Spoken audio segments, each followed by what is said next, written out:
good morning. අද පාඩම master එකේ ළමයිට තියෙන්නේ. ඒකේ අපි කතා කරන්නේ මාකටිං මයෝෆියා එකම ප්‍රොඩක්ට්ස් ලෙවල්ස් එක යන්නේ කොහොමද කියන එක. හරි ලස්සන පාඩමක්, ප්‍රැක්ටිකල් ගොඩක්. ඔයාලා ගාව මේ ටෙලිකොම් මේ SLT ටී-ෂර්ට් එකක් ඇඳගෙන ඉන්න නිසා ටෙලිකොම් කනෙක්ෂන් එකක් ඇති. මම හිතන්නේ POTV කියන එක.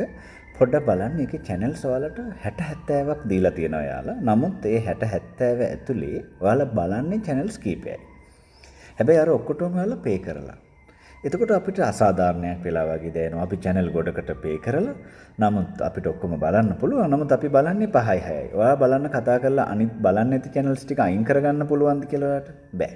එහෙම අයින් කරගන්න යාලා දෙන්නේ නැහැ. එයාලට ඕනේ නිෂ්පාදිත අපිට විකුණලා ඉවරයි. ඒ විතරක් නෙමෙයි ඔයාලට මොබයිල් ෆෝන් එකක් තියෙනවා. තියාගෙන ලෑන්ඩ් ෆෝන් එකත් ඔයාලට සල්ලි දීලා ගන්න වෙලා තියෙනවා. හැබැයි එක කෝල් එකක්වත් ලෑන්ඩ් ෆෝන් එකකින් අරන් නැතුව ඇති. ඒතකොට එතන ලෑන්ඩ් ෆෝන් එකයි බ්‍රෝඩ්බෑන්ඩ් එකයි POTV එකයි තුනම ඔයාලට සල්ලි අරගෙන දීලා තියෙනවා. හැබැයි ඔයා පාවිච්චි කරන්නේ එකක් දෙකක්. ඒතකොට මේ වගේ තැනක තියෙනවා මාෆියාවක්. පාරිභෝගිකයාට අවශ්‍ය නැති නිෂ්පාදිත අවශ්‍ය දේවල් එක්ක එකතු කරලා පාරිභෝගිකයාගේ කැමැත්තෙන්ම දෙනවා. එතකොට අපි මේ මොනවාද රැවටිලා නෙමෙයි අපිම කැමැත්තෙන් තමයි අපි ගන්නෙ. එතකොට නොදැනුවත්භාවය හෝ එහෙම නැත්නම් දැනගෙන කරන දෙයක් අස්සේ මේ මාකටිං මයෝෆියා කියන එක අපිට රිංගවන්න පුළුවන්. එතකොට මාකටිං මයෝෆියා වලට උදව් කරන ප්‍රධානතම දේ තමයි නිෂ්පාදිතයක මට්ටම් කියන මාතෘකාව. ඒතර නිෂ්පාදිතයක මට්ටම් කීපයක් තියෙනවා. අපි ඒක සමහරු 4ක් කියනවා, සමහරු 5ක් කියනවා. අපි ප්‍රැක්ටිස් එකත් එක්ක පොඩ්ඩක් බලමු. අද ළමයි මම හිතන්නේ ගොඩක් ප්‍රැක්ටිකල් එක්සැම්පල් ටිකක් කරයි මාත් එක්ක ඒක ප්‍රැක්ටිකලි අඳුන ගන්න.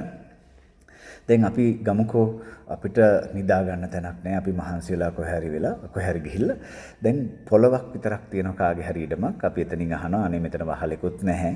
මෙතන මම පොඩ්ඩක් නිදිමතයි හොඳටම නිදාගත්තට කමක් නැද්ද? එතකොට එයා කියනවා මේ වගේ තැනක සල්ලි ගන්න බෑනේ මහත්තයෝ. ඔයා ඉතින් නිදාගෙන යන්න මේ කියලා අපි දැන් මේ පොළවේ අපේ බෑගේජ් එකක් ඔළුවේ තියාගෙන නිදා ගන්නවා. නිදාගෙන හොඳට නිින්දයයි. නමුත් අපිට රුපියලක්වත් ගෙවන්න ඕනේ නැහැ. ඊට පස්සේ දවසක අපි ආයෙනකොට මේ මහත්තයා කියන්න පුළුවන් මම ඔයාලට මෙට්ටයක් ගෙනාවා, ඇඳක් ගෙනාවා, කොට්ටයක් ගෙනාවා, මදුරු දැලකුත් දැම්මා. මෙතන මම ඒ ටික දාලා තියෙන්නේ. ඔයාලා අද නිදා ගන්නවා නම් නිදා ගන්න. සැප නිින්දක් ඔයාලට ගන්න පුළුවන්. හැබැයි ඉතින් පොඩි කොස්ට් එකක් මට ඕනේ. මොකද මම මේ ටික ඔයාගෙන ලෑස්ති කරපු නිසා. ඒතකොට අපිට හිතට ප්‍රශ්නිකුත් නැහැ. නිින්ද ටිකක් සැපට ගන්න පුළුවන්. ඒ නිසා අපි එයාට යම්කිසි දීමනාවක් ගෙවනවා. ඒතකොට එදා පොළව දැන් මෙට්ටයක්, කොට්ටයක්, ඇඳක් ඇවිල්ලා තියෙනවා.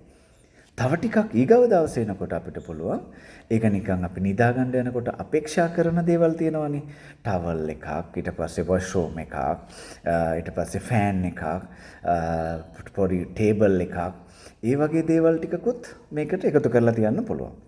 එතකොට ඉතින් නිින්දේ ගාන තව චුට්ටක් වැඩි වෙනවා. දැන් වලට තේරෙන්නේ නැති නිෂ්පාදිත ගොඩක් එකතු කරපුවාම තමයි මේ වටිනාකම එන්න පාරිභෝගිකයට දෙන්න පුළුවන් සහ පාරිභෝගිකයන් අපිට වැඩිපුර රුපියල් ප්‍රමාණයක් ගන්න පුළුවන්. ඊට පස්සේ අපිට පුළුවන් ටිකක් මේ පාරිභෝගිකයා වෙන හොටෙල් වලට ගියපුවාම ලැබෙන පහසුකම් තියෙනවනේ. ඒ ලැබෙන පහසුකම් අපේ වගේ දෙන්න පුළුවන්. ඕනේ නම් පොඩි ෆූල් එකක් ලෑස්ති කරලා තියන්න පුළුවන් එළියේ. ඊට පස්සේ පොඩි කැෆේ එකක් ලෑස්ති කරලා තියන්න පුළුවන් රූම් එක ගාව. ඒතර මේ ටිකටත් එක්ක ටිකක් වැඩිපුර අපිට ගන්න වෙනවා. වැඩිපුර පාරිභෝගිකයට දෙන්නත් ලෑස්ති වෙනවා. ඒතර මේ ප්‍රොඩක්ට් එකේ ලෙවල්ස් මට්ටම් එක වැඩි වුණා. දැන් තියෙන්නේ හැමතැනම තියෙන නිෂ්පාදිත අපි ගාව තියෙනවා. ඒ සොලියුෂන් එක තියෙනවා. එතකොට කෝ ප්‍රොඩක්ට් එකෙන් ඇවිල්ලා බේසික් එකට ඇවිල්ලා ඊට පස්සේ පාරිභෝගික අපේක්ෂා කරපු නිෂ්පාදිතයත් අපි දීලා දැන් අපි කරලා තියෙන්නේ මොකක්ද දන්නවද?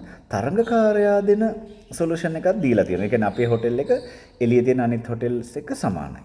ඒකට ඒක අපි කියනවා සාමාන්‍යයෙන් මොනවද ඔග්මෙන්ටඩ් ලෙවල් එක කියලා අපි කතා කරනවා.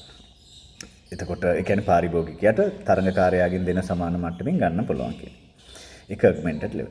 ඊට පස්සේ අපිට පුළුවන් ඕනනම් ඊගව දවසේ මෙයා අපි ගාවට ගෙන්න ගන්න ඕනේ නම් ප්‍රොමිස් එකකුත් දෙන්න පුළුවන්. සර් ඔයා දැන් මෙච්චර දවස් අපිත් ගාවට ආවා.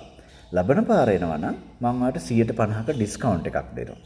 එහෙම නැත්නම් වෙන මොකක් හරි මම ඔයා මෙතනටවත් මගේ ගානේ ට්‍රාන්ස්පෝර්ට් එක දෙනවා ඔයාට. කියලා පොඩි තාම නැති නිෂ්පාදිතය ගාව නැති ප්‍රොමිස් එකක් දෙන්න පුළුවන්.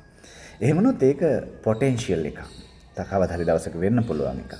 එතකොට ඒ වගේ මට්ටමකුත් එකතු කරපුවාම මේ ප්‍රොඩක්ට් එකේ ලෙවල්ස් අපි යන්න පුළුවන් අර කියපු පහටම යනවා.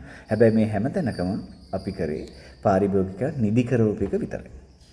හැබැයි කොටස වැඩි කරගත්තේ වටිනාකම වැඩි කරගත්තේ පුළුවන් තරම් නිෂ්පාදිත කීපයක් එකතු කරලා මෙට්ටයක්, කොට්ටයක්, ඇඳක් මේවා එකක්වත් මේ නින්දට පහසුකම් සපයන ඒවා විතරයි නිදා ගැනීම සඳහා අවශ්‍ය නැහැ කියන එක අපි බිම නිදාගෙන ඔප්පු කරලා පෙන්නනවා. එහෙනම් මාකටර්ස්ලා මේක ගන්න ඕනේ. පුළුවන් තරම් නිෂ්පාදිත එකතු කරලා තමන්ගේ වටිනාකම වැඩි කරගන්න එක. පාරිභෝගිකයෝ මේක ඉගෙන ගන්න ඕනේ. අපිට අවශ්‍යම දේ විතරක් පාවිච්චි කරන්න පුළුවන් විදිහට තෝරගෙන අනවශ්‍ය ෆීචර්ස් වලට ගෙවන්න නැතුව රැකෙන එක. අපි ඔක අද ළමයිට 8:00ට පටන් ගන්නවා. දැන් වෙලාව 7:00යි. තව දවසක උගන්වන දෙයක් ඔයාලත් එක්ක බෙදා ගන්නවා.